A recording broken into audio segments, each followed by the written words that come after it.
Supreme কোর্টের ওপর নিজের তীব্র ক্ষোভ উগরে দিলেন হাইকোর্টের বিচারপতি অমৃতা সিনহা ম্যাম। প্রায় বছর তিনেক ধরে প্রাথমিকের নিয়োগ দুর্নীতিতে তদন্ত করছে কেন্দ্রীয় তদন্তকারী সংস্থা সিবিআই।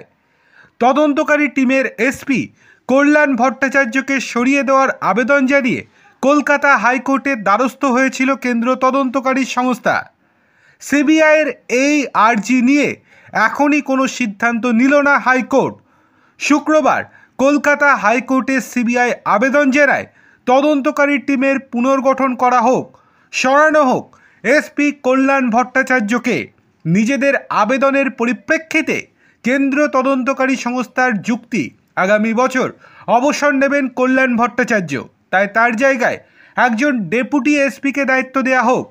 সিবিআইয়ের এই আবেদন শুনে বিচারপতি অমৃতা সিনহা ম্যাম কোনো রকম রাগঢাক না করে পরিষ্কার বলেন, প্রাথমিকের নিয়োগ দুর্নীতি মামলা সুপ্রিম কোর্টে বিচারাধীন। আপনারা শীর্ষ আদালতে যান, সেখানে আর্জি জানান। শীর্ষ আদালত আমার হাত পা বেঁধে রেখেছে, আমি চাইলেও আমি কিচ্ছু করতে পারবো না। ওনারা হয়তো আমাদের থেকে অনেক বেশি বোঝেন, সেই জন্য আমরা কিছুই আর করতে পারবো না।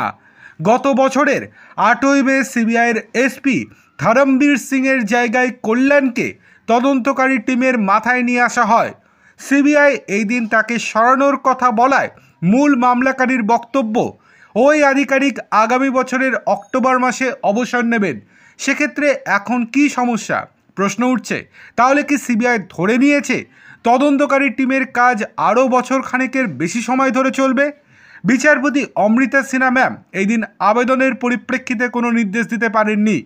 আগামী বছরের ফেব্রুয়ারিতে আবেদনের শুনানি হবে।